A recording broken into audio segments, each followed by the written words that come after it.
my guest today is a freelance journalist whose name is Mason Inman. And Mason recently had an article published in Nature magazine, the title of which is The Fracking Fallacy. And we really wanted to talk about that, particularly because there's so much emphasis being put into this abundance of natural gas that we now have here in the country. And many power companies now, my power company, for example, considering abandoning coal, which it's relied on for decades, and converting the plant over to run on all this wonderful natural gas that we're seeing in the pipeline today. And of course, that electrical generation is, powering people here in the community that have Volts, and the people that are driving Leafs, and the handful of guys that I know that are driving Tesla Model S's. So obviously where this electric power comes from, I think is important. And, the argument is always being made that, natural gas has a lower carbon footprint, and it's a bridge technology to cleaner something cleaner, whatever that something cleaner is, whether it's nuclear or fission or fusion or solar, wind, whatever. So obviously this is an important question. How much natural gas do we actually have? And are these investments that are being made in not only all these fields, but all these gas turbine generators, are those smart investments? Your article seems to throw some of that into question. I had been following the work by this team at the University of Texas as it was coming out, and now that they've gotten far enough along that they've looked at a fair amount of the areas in the U.S. where you can get this gas, it's becoming clear they're coming up with much lower answers than what the government and also what people in industry had been saying. And I think that these studies are really worth listening to because they have done a very careful job and they're very transparent, unlike a lot of the other forecasts. So if you're not careful, it's really easy to come up with very big numbers about how much gas we might get out, and that gas will stay cheap for a long time. But yeah, I think that these new studies give us reason for doubt about that, and we should be looking more closely. So let's talk a little bit about actually sort of the technology of fracking. This is really kind of a hot button subject. You've got, for example, most recently you had a community in Texas that basically banned the use of fracking, and all of these efforts, are centered around what is the potential environmental consequences of this, either to our groundwater, or, you've got people that are living near these wells that are complaining of headaches and all kinds of, health problems and things. So people who may not, and I can't imagine people wouldn't understand what fracking is, but maybe help us understand what is this technology that's making all this, what we refer to as tight gas and oil, available. So the fracking process itself, they just basically pump a lot of water down into the ground at such high pressures that it creates cracks in the rock, and that allows oil and gas to come out of rock where normally if you just drilled a hole into it and you didn't pump all this water in, then you wouldn't get any oil and gas out of that kind of rock. They do put some chemicals in with the water also, and a lot of the companies won't say what they're putting in there, and so that's one reason why people are worried. Also, there's a lot of kind of nasty stuff that's just down in the rock really deep, radioactive materials and so on, and that can come back up with the water because you pump all this water down, but then a lot of that water comes back out again when you're done with the fracturing. Right. So people are worried, will these fractures somehow reach the groundwater? It's looking like the fractures themselves probably won't. And the main thing that people are worried about now is when you drill down, you have to go through all these other rock layers, and you go through the groundwater. And Right. is the well, the casing they call it, is that really in good shape? Is it really going to block the well off from the other things that it's going, the other rock layers and aquifers that it's going through? And so that seems to be one of the main issues. And then there's also, once the water comes back up to the surface, how do you handle it? Like a lot of times they just put it in a big pool, but maybe the pool leaks, or the side of the pool, breaks down, and then it all flows off into a river or something. So there's those kind of concerns about the water. And then, like you said, there's the local air pollution, where people complain about headaches and different things. I don't know a lot about that, but there's definitely, in the places where there's a big boom, there's a big increase in this activity.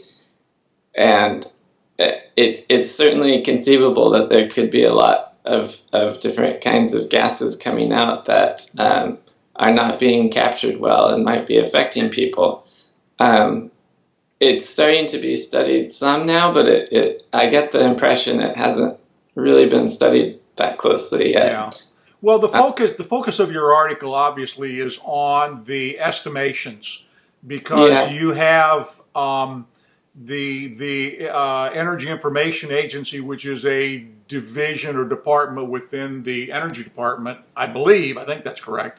Yeah. That has come up with an estimate, because it only makes sense. We want to know, well, how much natural gas is there, And so if I were to stand and, on out in the, in Pennsylvania, in the Marcellus shales in the middle of the Appalachian, and Alleghenies, I'd like to know how much is actually down there. Or if I'm in the Barrett and, in Texas, I'd like to, get some kind of a sense, because that helps me monetize that investment. It helps me go to the bank or go to the energy investor and say, I need $5 billion to exploit this field, but in the process, I'm going to get $10 billion worth of energy out of it over the next 10 years, something like that. So we need to know that. So there are essentially two main groups that look at that. One is the Energy Department's Energy Information Agency, and the other, of course, is just the industry groups themselves. They have their own geologists and people that look at that, and they've come up with this number that's fairly rosy. The president, as you point out in your article, in his, I think it was 2012 State of the Union address, talked about we've got 100 years worth of natural gas in this country. Then along comes this group of academics in Austin. I think it's, or is it College Station? It's Austin. It's Austin, okay. That come along and say, well, no, the way we measure these things, we don't have anywhere near that much natural gas that you're talking about. So maybe sort of give us a sense of how did you come on this story and start to track this thing?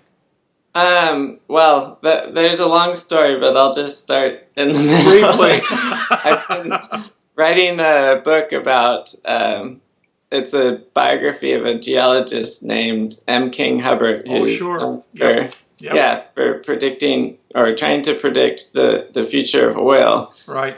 And so in doing that, I was going over the history of the forecast, and I started on the book in 2010, and since I started on it, then this whole fracking boom, the shale revolution, and all these other terms that people use, it's really unfolded during that time. And so I've been following it all along, because a lot of people say, this is the death of peak oil, and basically we don't have anything to worry about anymore. Right.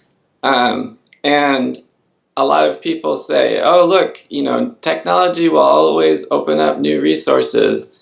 And it's interesting, because this technology, the fracking technology itself, isn't new at all. No. Hubbert was actually the one who first explained physically how this works, and that was back in the early 1950s. Yeah.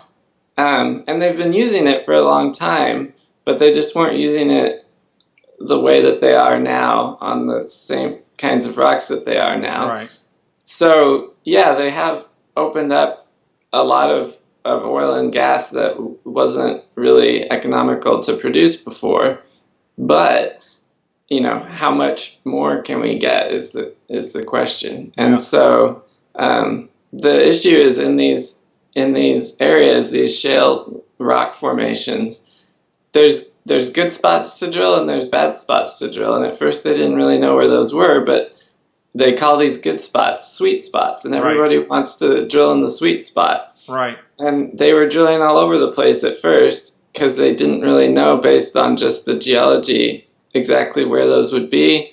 Plus, people just were hoping that, everyone was trying to grab leases. Some people had land here, some people had land there. Yeah. And you would just drill where you were able to get land, but some of it turned out to be good and some of it turned out to be really bad. It was a dry hole, yeah. Yeah, more or less. I mean, a little bit would come out, but not nearly enough to cover the cost of drilling the well, because they cost millions of dollars. And so what this Texas team has done, which the EIA from the Energy Department in the government, what they hadn't done yet is to look with a really fine resolution. So they broke up all the things into really small squares and looked at the drilling record and the geology and so on, so that they could really see where these sweet spots were. And because outside of those, it's maybe not going to be profitable to drill wells, and so there might be a lot of gas in the ground, but the question is, does anybody want to pay how much it takes to get it out? Yeah. What's happened, what revolutionized this, I mean, the whole sort of technology's been around for a while, but I think what helped revolutionize this, if I'm not mistaken, was horizontal drilling. Because previously we could just go straight down, and then whatever the rock immediately around that hole and the radius of that it could pull was obviously dependent upon pump pressures and porosity of the rock and fluidity of the materials in there. And so what we have now is this ability to go down and then go out. And that, I don't know if you saw the New York Times here, Sunday edition about 2 weekends ago, where they featured the Bakken field and in the horizontal drilling that's going on there, and they showed where there's a hole, right, where the well was, and then they showed all of the outward bound fields, the horizontal rigs, and so that obviously allowed us to get to it. And then if you can send this material down and break up the rock, then you can end up pulling more of the gas and tight oil, if it happens to be there, out of the ground. But that's expensive, obviously. So as I understand it from the article, is that what the EIA did is that they looked on a county per county basis in these 4 major areas. Pennsylvania, of course, in the Marcellus, which includes West Virginia and that area. Down in Texas, on the Louisiana border, and then in Arkansas, right? Those were the 4 major plays, I think. Yeah, and so the EIA has looked at others also, but these are just the 4 that this team in Texas has also done studies on. And together these 4 supply about 2/3 of all the shale gas that we're getting right now. And shale gas is about half of all of U.S. gas production right now. So these 4 are supplying about 1/3 of the nation's total gas. So it's a lot of gas. Right. But the Barnett in Texas, the production there is already declining. Haynesville in Louisiana, that's declined a lot. The Fayetteville in Arkansas, it's kind of been on a plateau and is maybe starting to decline now. And the Marcellus, though, is huge. It's been going up and up. And the big question is, can these other plays that are already starting to decline, are they going to come back somehow if natural gas prices get a bit higher? How long can the Marcellus go on growing? Yeah. but these are exactly the kind of questions that these studies from the team in Texas that are very careful are geared towards answering, so they can say, if you drill a well in this spot, it's probably going to be able to, be profitable when gas is about $4, like it is now per million BTUs. And then, if you drill in this other spot, it's probably only going to be profitable when gas is $6, or some areas only when it's $15. Right. So they're not trying to make something that companies would actually use to figure out where to drill, but they're trying to give an idea of how much gas there might be.